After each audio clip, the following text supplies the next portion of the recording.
this is Rich B&AZ, and today it's a suitcase handle, so a rolling trolley. I'll pull up and the button is stuck down and it doesn't release, so it's stuck inside.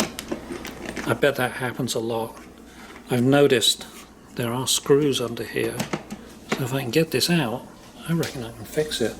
And I might even be able to 3D print a new part. The liner in the suitcase actually has a zip, so I can unzip it all the way, expose where the handles are, and I'm looking for these things, these little press-in bits, because once I push those in, I can release the handle. Yep, so here is one of the pins, so if I'm pushing that in, I'm pulling on the handle, it will go up. Okay, got the handle up a little ways. The pegs, if you want to call them pegs, popped out here. There is another hole higher up, so I have to squeeze them in again to get them in that higher hole. Right, so I'm going to take out these two screws on the bottom of the handle. Find them.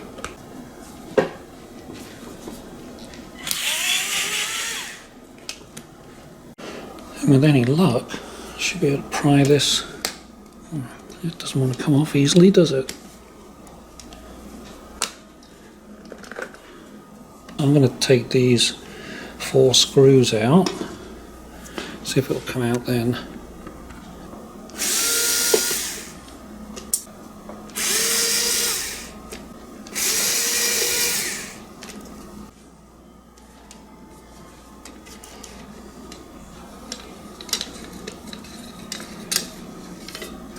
I'm going to leave these kind of in place and I'll just work on this handle.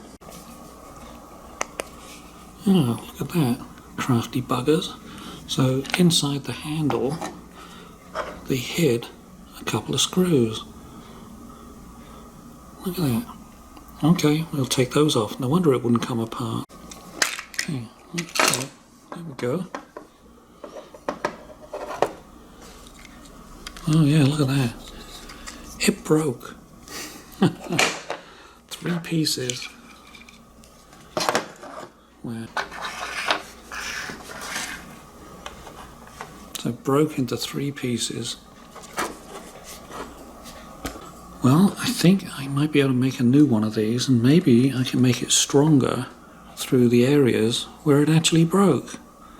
That would be kind of neat, wouldn't it? Instead of making it all hollow like this, maybe I can make that bit solid. Okay, so I am now reverse engineering these broken pieces, starting to draw them out, and I'm changing the design as I go through it. Like this wall inside here, I'm going to make that a lot thicker. Going to change the shape of a few things, make sure it fits, and start modeling it. Right, so I think I have it fully reverse engineered and improved, thickened up the spots where it's going to be, and then we have this in FreeCAD. See if I can actually do this. Yeah, like that.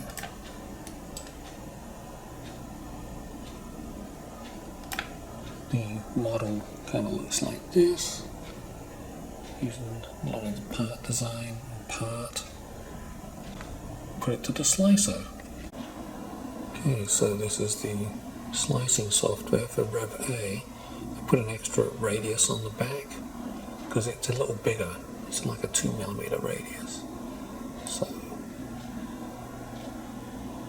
cutting down the red hatching right here is infill. All these are wall thicknesses, so it's solid. Moving down to more critical parts.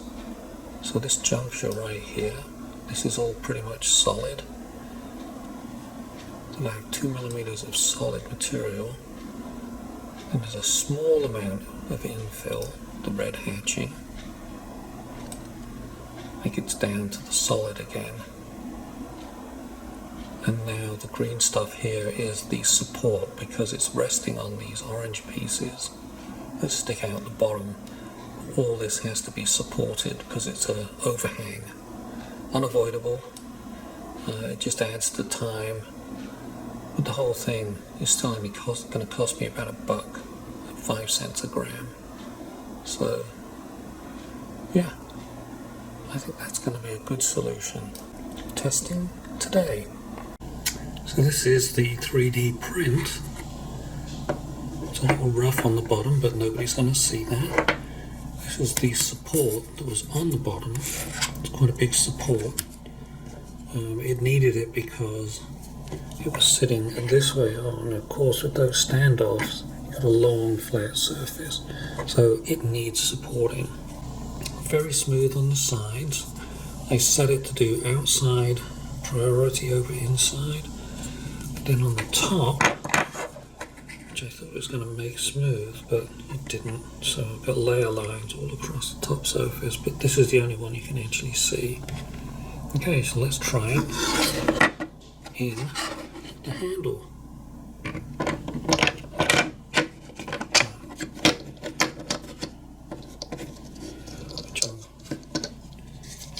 There we go. So it's in the handle now. There's that much sticking up over the top. I'm going to put the base on, so hang on. This is it with the handle put together. It doesn't have the springs on it to push the button out. There's the button, it's pushed out.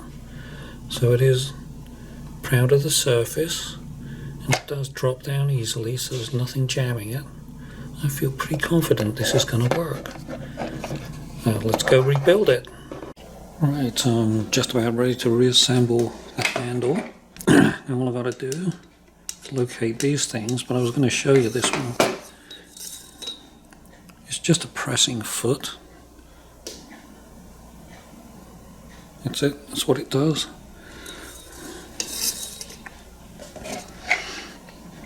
Right, so you line up the inner holes for this one and slide it into the part. One. And you see it's ready and primed. Just put the screws in and it'll be good. Okay, this is the last screw going in. So, right now the handle is fixed.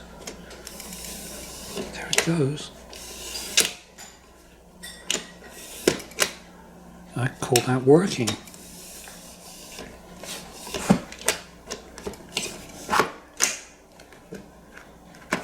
Secure.